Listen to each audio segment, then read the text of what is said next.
Welcome to Mental Health Monday. My name is Mick Coyle. Coming up on the programme this week. In the past, we've just not done anywhere near enough to support people with their mental health. We're beginning to see more people asking for help now. We're beginning to see health services trying to respond to that, but inevitably they're having to run really, really fast to catch up with levels of need in the population that do appear, with all the evidence we've got, to be actually increasing. I mean, these are extraordinary numbers, aren't they? And I think it points to the fact that, first of all, mental health problems are common, but they're also incredibly serious. If we get this right and we actually provide people with the support they want and need, then there will be huge improvements in both mental and physical health for the whole population. Yeah, welcome along to another cracking episode of Mental Health Monday, the home of the UK's conversation about mental health. And we are setting out in detail the UK's relationship with mental health, because I'm joined on the podcast this week by the Chief Exec of the Centre for Mental Health, who alongside organisations like Mind have pulled together a real comprehensive look at where we're at when it comes to our mental health in the UK. The Big Mental Health Report 2024 is the first of its type.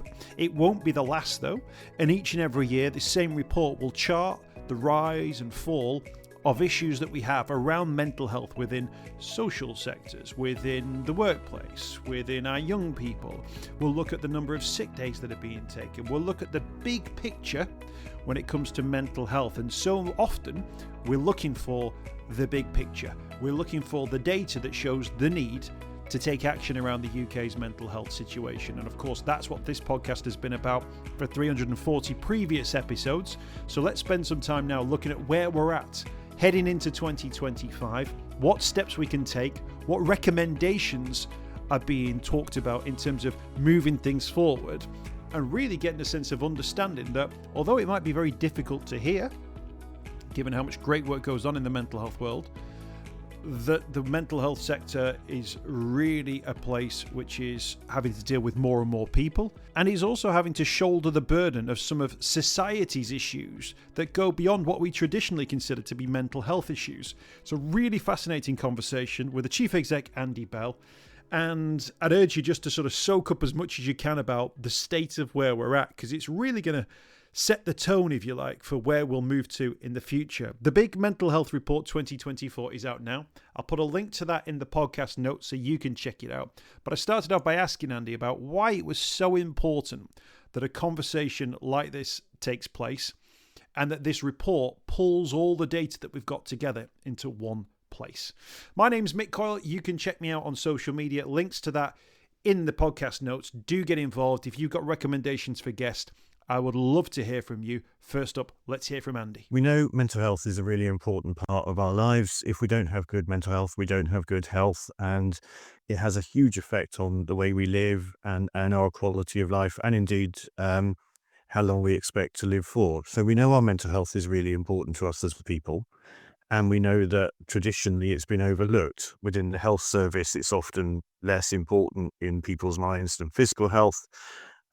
It very seldom gets taken seriously by governments in the way it needs to. And so we think it's really important to highlight what's going on with the people's mental health over time, doing that each year so that we have a way of kind of holding systems to account, but also sharing with the public what's going on and encouraging people to take action to do the things that will help to make life an awful lot better for people. When we look at sort of the need to take action, there's a headline figure of £300 billion cost to the economy of poor mental health in the UK. Can you give me a sense of where that money is going, where we're losing? It's twice the budget of the NHS. It's a huge amount of money. Give us a sense of how you've come to that figure. Yeah, thank you. So it's an economic and social cost, and it comes in three parts. So the first part is the effects on the economy. So, for example, if people are unwell because of their mental health and they're unable to work, or they're not able to work as well as they would like to, we know that has an effect on economic activity. Um, there is also a cost of providing health and care services, and some of that is provided by the NHS and local government. But just as much is provided by informal family carers, and that comes at a cost too, because that means that they may not be able to work, for example. But there's also a huge quality of life part of it as well. And whenever decisions are being made about, for example, what health treatments the NHS provides, they think about the effect of quality of life of a particular illness or condition. So we've included that as well, and that's a hugely important part of it. So what's really interesting is a lot of these economic and social costs actually fall on people with mental health difficulties and their families. This isn't just a cost to government, though there is a cost to government. It's a cost to all of us, and particularly those who are struggling with their mental health. The fact that the report says that the cost of poor mental health in the UK is £300 billion, some people might go, it can't be that. But even if you've overestimated by twice as much, and it's £150 billion, that would still be an absolutely astronomical amount. Even if you've overestimated by two-thirds and it's only £100 billion, that's still an astronomical amount of money. And actually, what this report kind of says, fix mental health and actually fix so many of the UK's problems. I mean, we deliberately underestimated it. So when we were looking at the costs, we only included things we were confident about. So, for example, we know people living with long-term physical conditions like diabetes, asthma, heart disease, cancer experience really significant mental health difficulties because of that. And it often affects the quality of the treatment they get from the NHS and indeed their outcomes. We think that's probably equivalent to about £1 in 10 of all NHS spend, but we didn't include it because the data isn't as strong as it is in other areas. We didn't include many other things. We didn't include the cost of poor mental health among children in education. But we know that children who are experiencing mental health difficulties at school do less well and have poorer outcomes throughout the whole of their lives. So if anything, it's a very, very careful, considered estimate and probably the least that you could say it actually equates to. No, that's a great answer, Andy. And actually, it puts into mind as well the fact that sometimes you've got to justify these things financially, in a world where really we should do this because it's the right thing to do. That human connection should be enough. Let's talk about the proliferation of mental health problems across, society. And there's a really interesting breakdown. And we've heard the suicide figures this year for England and Wales, more than 6,000 lives lost. 17% at any one time living with a common mental health issue. 8% there or thereabouts regularly struggling with loneliness. There was one stat in particular that really concerned me, was that 1 in 8 17 to 19-year-olds had eating difficulties or an eating disorder, with that figure 4 times higher when you looked at women compared to men. Whichever section of society you were looking at, Andy, you're picking out numbers of people who are struggling with their mental health, and significant numbers of people who are struggling with their mental health. I mean, these are extraordinary numbers, aren't they? And I think it points to the fact that, first of all, mental health problems are common. Um, but they're also incredibly serious. Having an eating disorder is incredibly serious, and it can have very, very profound effects on a person's life. So these things really do need to be taken very, very seriously. And I think traditionally what's happened is people struggling with their mental health have not been sure whether they should seek help or not, often waiting until things have got really bad because there is still some stigma attached, less than there used to be, but there is still a fear that you'll be treated less well, that you won't be taken seriously if you ask for help. So there's all sorts of reasons why in the past we've just not done anywhere near enough to support people with their mental health. We're beginning to see more people asking for help now. We're beginning to see health services trying to respond to that, but inevitably they're having to run really, really fast to catch up with levels of need in the population that do appear, with all the evidence we've got, to be actually increasing. And the consequences are clear as well. Those people who are living with mental health issues or illnesses, they earn less, they live a considerably shorter life as well than those. So actually, there's a very human cost isn't there? In two ways to living with a mental health condition. Well, that's right, and I think that's the important thing. And as you said, the most important case for supporting mental health is the human case.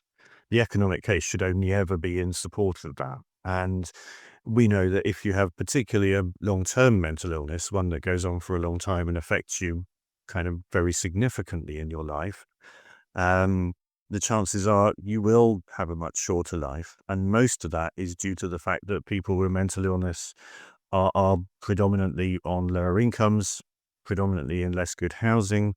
Uh, some of the medications given people to look after their mental health cause physical side effects. We have very high rates of smoking, for example, and again, that's the way people are managing their emotions, but it causes very significant harm to physical health. So, once again, if you can improve people's mental health, you can also improve physical health at the same time. So, if we get this right and we actually provide people with the support they want and need, then there will be huge improvements in both mental and physical health for the whole population. Can I ask you about the sort of rise of issues like depression and anxiety? I tend to find in my experience of speaking to people, there's something more insidious about those because they can affect many different people in many different walks of life in a way that maybe traditional illnesses might target certain people who live in certain areas or have certain factors in their lifestyles. Um, but with depression and anxiety, and the report says 1 in 4 personal independent claims, the PIP claims, were coming from people with depression, and it just goes to show how much that genie is out of the bottle now. That actually those cases around things like depression and anxiety are very, very common to the point where when I saw that stat, I then understood why we had a minister in the previous government talk about depression and about how basically people shouldn't be using that as an excuse to not have to go to work because presumably he'd seen the stats which were showing that increasing numbers of people on PIP claims were actually struggling with depression. But that just goes to show, doesn't it, how widespread depression is as an issue. Yeah, I mean, depression and anxiety are both incredibly common, and they often come together for many people will experience both at the same time. And I think it's also important to remember how disabling they can be. If you are living with depression, it's sometimes called a mild mental health problem. Well, anyone who's lived with depression will tell you it wasn't very mild actually, and a lot of us will experience this at some point in our lives. If 1 in 4 of us are experiencing it every year, then across our lives, many of us will have it from time to time. Some people will have it for a very long time. For people with the most significant situations, it can be something which is with you kind of year after year, sometimes on and off, but it can be a part of your life throughout. For some people, it may be something that follows particularly difficult episodes in life. But it is incredibly important, and again, it's a very serious condition. For people who are claiming disability benefits, I think what we also noticed is it often co-occurs with physical illness or disability. And again, we know that if you have a physical health problem, you're more likely to have poor mental health as well.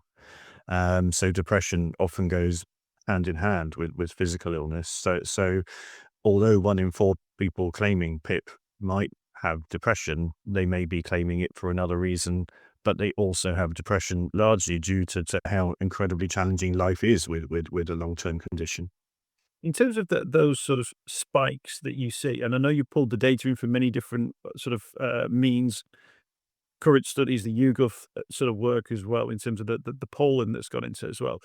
Is there a sense, Andy, in any way, what potentially is causing those spikes? I mean, you don't have to look far beyond the cost of living crisis, the after effects of the pandemic, but then we can look a little bit broader and we can look at the sort of the way that social media sort of crept in as well, which is increasingly becoming a part of people's lives, their sense of perception of themselves in the world around them.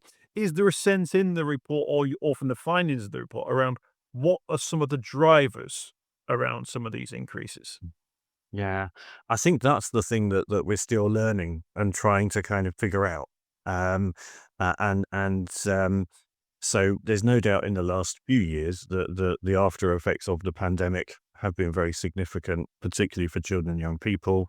Uh, we know that whenever there are difficult economic times, you see higher rates of certainly mental distress, which can lead to mental ill health. Um, you put people under intolerable pressure, and eventually it affects their mental health. So I think we can certainly say that, but we've also seen a gradual increase in the years running up to the pandemic. That may be due to just the kind of increasing stress in life. School pressures, for example, is something that young people talk about a lot, the kind of teach to test culture in schools. Um, Digital and social media seem to be part of it, but not straightforward. The evidence, for example, around screen time is not as clear cut as you might expect it to be. So we need to look at really, really carefully at what we think are the reasons and what aren't actually the reasons. And the likelihood is it's a bit of everything, but certainly increasing social inequality does appear to be a major marker. The more unequal a society gets, the higher rates of mental ill health you see. Absolutely, absolutely. You mentioned young people there. The need for hubs for young people is something which has been talked about and is gaining momentum as well. This idea that on almost every high street there would be a place where you can go and have a conversation and sometimes an informal conversation about how you're feeling. Um, I'd advocate for them for adults as well as children, but I know that's the focus around young people at the moment. But when you've done the study and looked at sort of roles within the things like the NHS and the mental health workforce, even in the current state of what we've got at the moment, 1 in 5 job roles are currently free. So we don't have enough people sort of filling those roles. And I'm sure we'd all like to see more and more services that are out there. But the services that we've got at the moment currently aren't matching the need that's out there, and there aren't enough people in those roles either. So mm, that's a disjoint, isn't it, in terms of ambition, current need, and where we need to be in, say, 3 years' time, 5 years' time, or beyond. Yeah, it absolutely is, and you're completely right. We the biggest limiting factor on how quickly we can build mental health services is how quickly we can bring a workforce together of people with the right skills, the right knowledge, who are working safely with people who are after all, in need of good, compassionate, effective support. You can't do mental health services on the cheap. Um, so it's really important that we have continued investment in services, that we keep building up the workforce. But I think the point about hubs is really important because we don't just need more of the same of what we've got now. A lot of what we've got now is kind of specialist care, if you like, for people with the most severe needs. But of course, what happens is that people whose needs are a little bit earlier on are told, come back when you're more unwell, because all of the investment is in services at the kind of higher end. And that inevitably means that we're kind of just stacking up more problems for later. So it's really important we have different types of support at different levels of need. So things like high street hubs for young people, investing in the work of local community organizations, youth services, support for older people to have more social connection. If we're investing in the things that prevent mental health difficulties or give people help early, we can stop them becoming so severe they need those more specialized services later. So we need a more diverse range of mental health supports available. And of course, the earlier help is both better for people and lower cost. No, absolutely. And in terms of that, and that's in terms of the calls to action, if you like, from the report, the idea of a timely response is really, really crucial. Can I actually, just before we come on to those points about what the report kind of shows that we need, and there are 4 key points, 4 key asks, if you like. But in terms of just gathering this data and pulling this data together, do you feel like we have a full sense of the nation's mental health?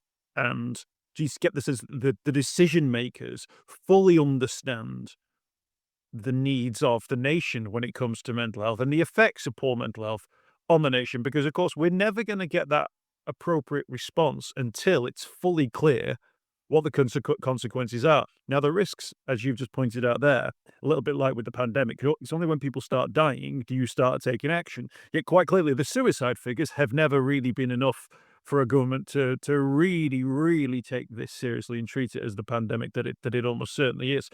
Those calls to action that you've got, do you think that the government fully will understand, and reports like this will help government and decision makers fully understand the need to take action on this point.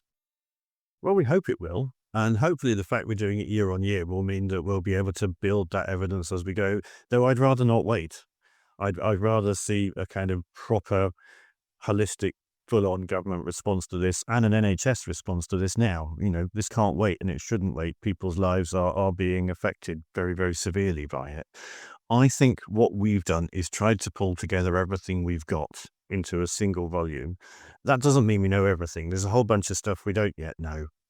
As we acknowledge, we don't know entirely why we're seeing rising levels of mental ill health and whether that would eventually go down again. We hope it will. We don't want to keep reporting on rising levels of mental illness. It would be nice to see that kind of plateauing or dropping.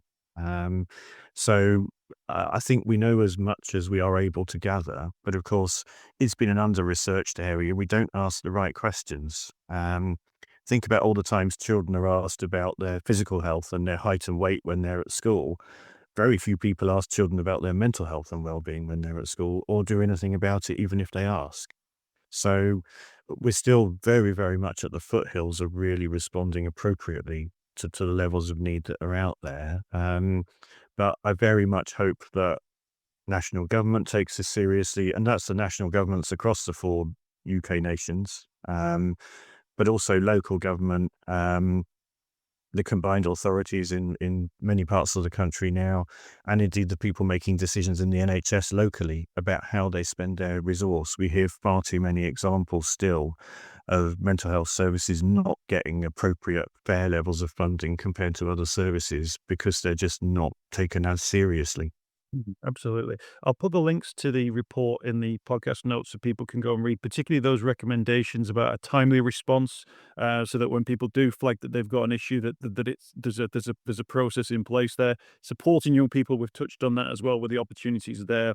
Tackling stigma and discrimination, which is this age-old battle, which is a one which is being won, but it's being won very, very slowly. And don't know about you, Andy. Every so often, I'll have conversations or see moments where I suddenly go, goodness me, that person has not engaged with that conversation or these developments at all. And that will continue, I'm sure, to happen. And also those social factors, the inequality around that as well, all really crucial points. Can I ask you, Andy, are there any sort of, I know the answer is no, but if we talk about sort of magic bullets or golden bullets, are there simple things? There's a new government in place now, and I imagine that new government, and I'm seeing in terms of the wider role that I do, that they're taking in quite a lot of information about the country and the state of the country that they've inherited from the previous government who were in power for 14 years or so. Are there simple things that they could do, mindset changes or actions that you think would make a big difference so that we don't have to wait for next year's report and report on an increase in X or Y, but actually we could do something today, that governments could take steps today? Absolutely, there are. There are simple things that could generate bigger changes. So, one of the things we've said is we think government should institute a mental health policy test. It's a really simple idea. Any policy you're making in any part of government, what effect is this likely to have on people's mental health and people with a mental illness? You can then make sure you're gearing up policies to have beneficial impacts, because we know that it's not just things that happen in health and the NHS that affect people's mental health. It's policies around schools. It's policies around the justice system, the benefit system, work and employment, climate change. So if we had a mental health policy text, it would be a simple, very, very low cost way of government ensuring that everything it does tries to have a net positive impact on people's mental health and well-being. There are lots of things the new government's doing that have promise in that way, things like improving renters' rights and workers' rights. They could all contribute positively to people's mental health and well-being. So I think it's about doing that across the whole of government systematically. That would make, just in itself, it would cost virtually nothing. And it could be done, tomorrow. And it would, over time, make a significant difference. And I wanted to ask you whether or not, Andy, in terms of data, I think data is always very helpful because it gives you a sense of things. But you guys have had to work, in overdrive to pull this all together. Sort of a centralized system. I'm almost an advocate for this idea that we'd have almost like a 3-digit mental health helpline. They're almost like a central point for mental health in the UK, so that you could see when issues were arising around eating disorders. So you can see where issues at the moment, it's a charity's reporting or a charity looks back to their data and find. I always get the sense that there could almost be a little bit more done in that real time space, whereby there would be a central point. And I use I use the helpline as an idea. If you don't feel fine, call 789 or whatever it would be, that suddenly you could judge that on an almost daily basis, as we're actually seeing a big increase in calls on this. And actually that response could be a much more pragmatic response potentially. But you could also spot where those trends were, the times of the year. And it would be so much more easier for the government to then go, we can see the problems here because we have that daily data of people reaching out, and there'll be digital ways of doing it as well, and social ways of doing it, I'm sure, as well, but almost like a more centralized network, if you like. Yeah, I think that that's a really good idea. I mean, we now have 111 option 2. So unless you're in a kind of urgent, kind of life-threatening crisis, in which case you could call 999, there is now that kind of urgent response line that you can call no matter where you are in England, at least. And as you say, it would be perfectly possible to capture data from that. And data is really important to create accountability as long as people use it as such. We think it's really important that we have proper waiting time standards for mental health services. We all know the waiting times for elective surgery because they're put in front of us all the time, aren't we? And there's that big, and it's a big number right now. There are lots and lots of people waiting for mental health support for very long periods of time sometimes. And there isn't the same accountability for that. We don't have that same visibility. And that's really putting people with mental health difficulties at a disadvantage. So it's really important we have clear data. It's really important we understand that clear data and what it means. Sometimes data can be misused. But it's also important that people are able to get hold of that and use it and understand it. And as you say, we can then respond to trends. I think it's very positive now that in local areas, there's much more real-time data about suicide deaths, so that local areas can respond more appropriately when they're noticing changes. And that's really powerful and will really help to prevent people losing their lives. So if we can do something similar on a national level, that would be fantastic. Yeah, and a great example there of, the waiting list for mental health. You look at those sort of issues, and the 4 asks, the timely response. You can't get a timely response if you've got to go on a waiting list, but there's almost that sense of, well, should I say something? I know I'm gonna have to wait, so there's no point even flagging it. That talks about stigma and discrimination. The people who are affected by that are much less likely to interact with services are those from different backgrounds. That factors in the social factors as well. And of course, young people, you'll need to look at the data around young people. That's a great example, actually, where it almost shows the need for all of those 4 things, because they'd all work, they'd all pull together, they'd all make a difference. Yeah, and I think the important thing is that we do need that whole of government approach to it, and indeed whole society approach to it. Businesses have a role to play in supporting mental health and well-being among their workers, their customers, and the communities they serve. So this isn't just about waiting for government to do stuff. We can all do something. Schools and colleges and universities can take action to improve mental health and well-being. Local councils, obviously, they've got really significant financial challenges right now, but they can be at the heart of improving mental health and well-being in the places they serve. There's so many things that we can and should be doing, and it's sad that we're not doing as much as we could right now to prevent poor mental health. And as you rightly say, there are deep and entrenched inequalities. The only reason why we see higher rates of mental ill health among people from particularly Black communities in the UK is racism. It's discrimination, it's mistreatment, it is abuse and violence. So we need to understand that if we tackle homophobia and transphobia, for example, if we tackle racism wherever it finds itself, we will have better mental health and well-being. Absolutely.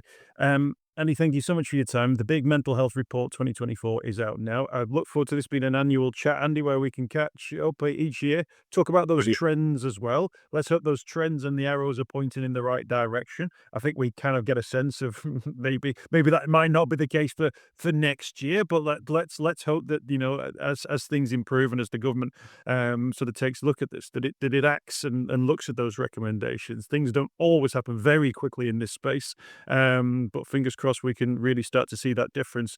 If it's next year, if it's the year after, let's make sure those conversations are continuing. Thank you so much for your time. Really appreciate you joining us today. Thank you very much. Thank you. I hope you've enjoyed this week's podcast. Thanks for checking out Mental Health Monday. My name is Mick Coyle. You can find me on Twitter at Mr. Mick Coyle. You can also find me, Mick Coyle, on Facebook as well. Don't forget, if you want to speak to somebody about your mental health, you can do so. The Samaritans, free to call on 116 123. You can find mental health services where you are. Just look for the Hub of Hope. Type in your postcode. It'll find those mental health services close to you. And for support in a crisis, you can text SHOUT to 85258. That's if you're experiencing a personal crisis, you're unable to cope and need support. Shout to 85258. That's a text line. Do get involved in those services. In an absolute emergency, always remember the number to call is 999. Thanks for downloading the podcast this week. We'll be back next week with more Mental Health Monday.